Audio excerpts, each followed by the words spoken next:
Então, bem-vindo a mais um Chá Comigo. Estas conversas que nós temos espontaneamente de vez em quando, em que gosto de conversar sobre diversas coisas.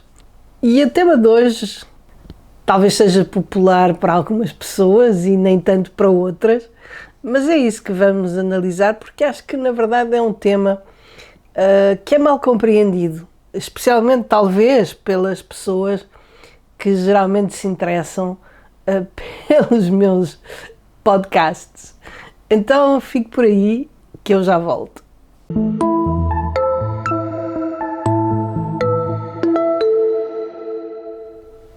Uma pergunta que às vezes eu ouço as pessoas fazerem é: mas a que rezam os budistas? Ou a quem rezam os budistas? Ou o que são orações? E como eu disse, o tema se calhar não lhe interessa ou acha um pouco estranho, mas fique por aí até ao fim, porque talvez possa esclarecer alguma coisa. E há umas semanas atrás eu estava num encontro com alguém da tradição cristã e ele falou da oração e falou de dois tipos de oração e nunca tinha pensado nisto e achei interessante. E isso depois levou-me a toda uma reflexão e é isso que vamos aqui falar. Ele falou de dois tipos de oração. Uma oração de pedido, que é aquela que nós mais conhecemos, e uma oração de louvor, que talvez não seja tão conhecida. E eu sei que por causa às vezes da nossa formatação e de termos banhado numa cultura essencialmente cristã, talvez tenhamos da oração uma certa visão e depois quando chegamos ao budismo e vemos o budismo tão racional, tão moderno, não é? E parece-nos que a questão da oração é uma coisa mais que passou de moda num certo sentido, não é? Mas no budismo também existem orações. E aqueles de vocês que seguem um bocadinho o budismo tibetano, em todo o caso, que é aquilo que eu conheço melhor, sabem que existem orações. E existem, inclusivamente, orações de pedido e orações de louvor. O que é uma oração de pedido? O que é que eu acho que é um bocado, às vezes, problemático na oração de pedido? É quando essa oração é feita de uma forma muito centrada sobre nós. Portanto, eu peço para ter saúde, ou para vencer uma doença, ou para os meus filhos ou os meus netos terem sucesso na escola, ou arranjarem um emprego, ou coisas desse género. E no budismo nós não temos assim tantas dessas orações. Com base nesses desejos que são muito centrados sobre nós e os nossos, as pessoas em outras tradições, e na tradição cristã nomeadamente, fazem peregrinações, fazem promessas e coisas do género. E nós, no budismo, embora também haja, claro, peregrinações, há uma tendência, sobretudo no budismo Mahayana, que é aquele que, enfim, de que eu posso falar, há uma tendência para que as nossas orações de pedido sejam mais abrangentes. Ou seja, por exemplo, quando nós dizemos que todos os seres tenham a felicidade e as causas da felicidade, estamos incluídos nós, os nossos amigos, os nossos inimigos, mas toda a gente. E, portanto, é algo que não desperta em nós tanta expectativa. Porque o problema de qualquer desejo ou qualquer pedido que nós façamos para nós e para os nossos próximos, em relação aos nossos interesses pessoais, pode despertar em nós uma sensação de expectativa que vai acontecer e talvez de desilusão se não acontecer. E depois daí vêm outros sentimentos, como a culpabilidade, ou não me portei suficientemente bem, de maneira que Deus não atendeu o meu desejo, ou um poder divino, ou algo do género.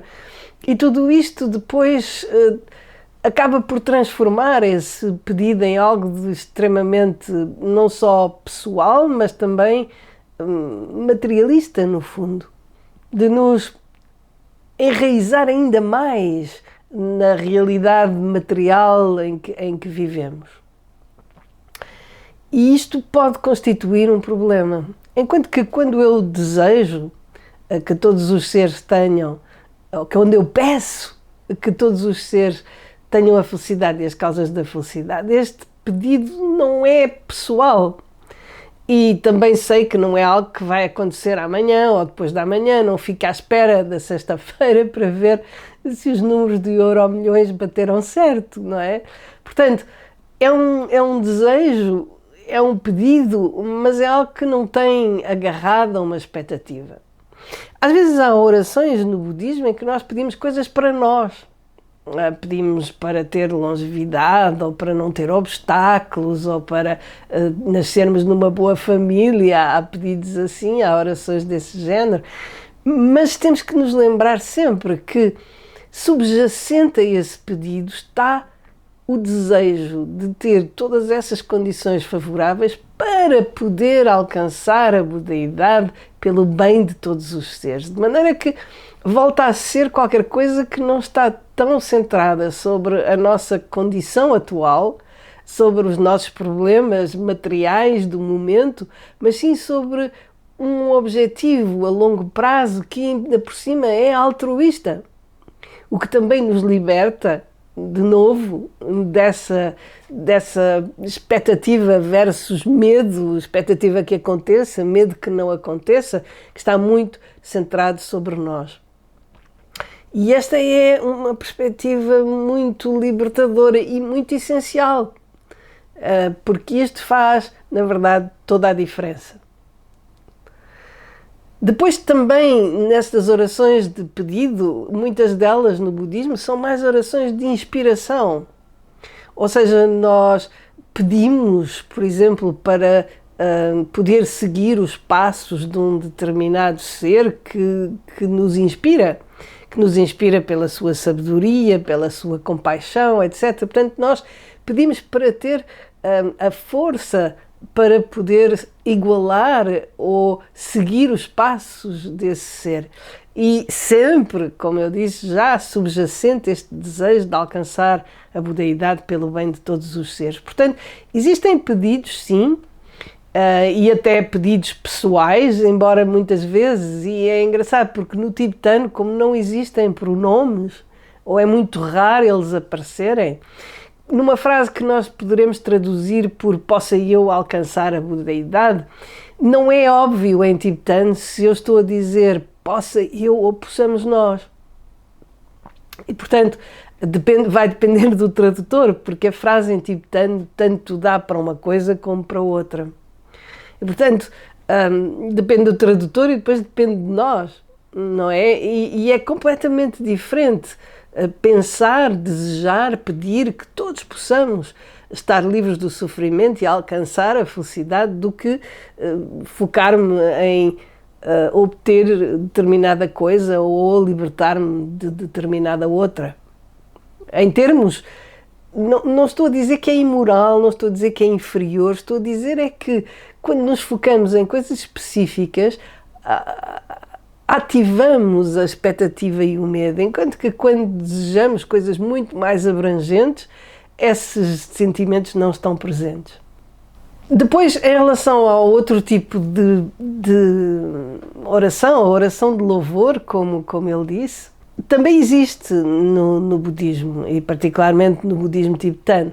É o reconhecimento das qualidades iluminadas de um determinado ser. Por exemplo, se estivermos, e isto também é próprio do budismo tibetano, se estivermos a meditar sobre o Buda da compaixão, ou o Buda da sabedoria, ou Tara, a manifestação feminina que liberta de todos os medos, podemos fazer, ou podemos dedicar-lhes um louvor, que é simplesmente o reconhecimento dessas qualidades extraordinárias. E o objetivo disso não é dar graças, se quiserem, porque não estamos à espera de obter nada em retorno, cá está, não é? Esse aspecto é importante. Mas é ao reconhecer essas qualidades, no fundo, nós a nossa mente entra em sintonia com elas. E como o ponto de partida é a ideia de que nós já possuímos todas essas qualidades, cada vez que as reconhecemos nos outros, e isso até mesmo a um nível muito comezinho e muito relativo, quando nós reconhecemos uma qualidade em alguém, é porque temos a capacidade de a ver e, portanto, porque ela vibra na mesma frequência que as nossas próprias qualidades. E reconhecer as qualidades dos outros, e particularmente dos seres iluminados, ativa as nossas. E é esse o objetivo. É também, esta oração de louvor é também uma forma de gratidão, sabem? Eu acho que se não tivermos esta background do budismo tibetano ou das divindades ou assim, o louvor é a gratidão. É a abertura do coração, é quando nós nos apercebemos que, na verdade, o mundo não está contra nós e que nós podemos abrir o coração e podemos reconhecer todas as bênçãos, porque o louvor é o reconhecimento das bênçãos, é o reconhecimento de tudo aquilo que é positivo. Portanto, existem, claro, muitas formas de orar. Existem muitas formas de oração, mas também acho que há um aspecto que é muito importante, porque às vezes a oração não tem palavras, não é necessariamente nem um louvor, nem um pedido, é simplesmente uma interiorização. E nesse sentido a meditação é uma forma de oração, porque eu acho que aquilo que é fundamental na oração é, pelo facto de nós nos interiorizarmos, ganharmos uma outra perspectiva em relação às coisas. É como subir ao alto da montanha e de repente aquilo que estava na nossa frente e que era como que ocupava o espaço todo e impedia-nos de ver, seja o que for, de outro que senão aquilo que nos preocupa, que parecia uma montanha. Se nós subirmos ao alto da montanha, de repente olhamos para baixo e vemos que aquilo é assim uma coisinha pequenina que não tem assim tanta importância. E, portanto, quando nós nos interiorizamos, quando nós pensamos nas qualidades dos seres iluminados ou quando nós realmente damos graças por tudo aquilo que temos, de repente é como se houvesse uma mudança, é como se subíssemos a um patamar diferente e olhássemos para as coisas com uma certa distância. E víssemos que afinal aquilo que nos preocupa ou aquilo em que nos sentimos enredados ou presos ou algo do género não é tudo e talvez também não tenha a importância ou toda a importância que nós lhe estamos a dar. E portanto, acima de tudo, eu acho que o que a oração faz, seja ela por palavras ou sem palavras, através desta interiorização em que vamos buscar aquilo que de mais fundo existe em nós, de mais essencial, de mais profundamente transcendente, num certo sentido, é exatamente isso, é transcender, é elevar, é levar para um outro patamar as nossas situações do cotidiano e olhar para elas com outros olhos. E isso é que é o mais importante. Quer a gente use palavras, quer não use palavras, quer seja desta tradição ou daquela ou da outra, é esta transformação da nossa visão que essencialmente uma oração pode permitir. Pronto, não sei se foi útil, se esclareceu alguma coisa, mas tenho andado a pensar nisto e pronto, resolvi partilhar consigo. Fique bem, até ao próximo chá.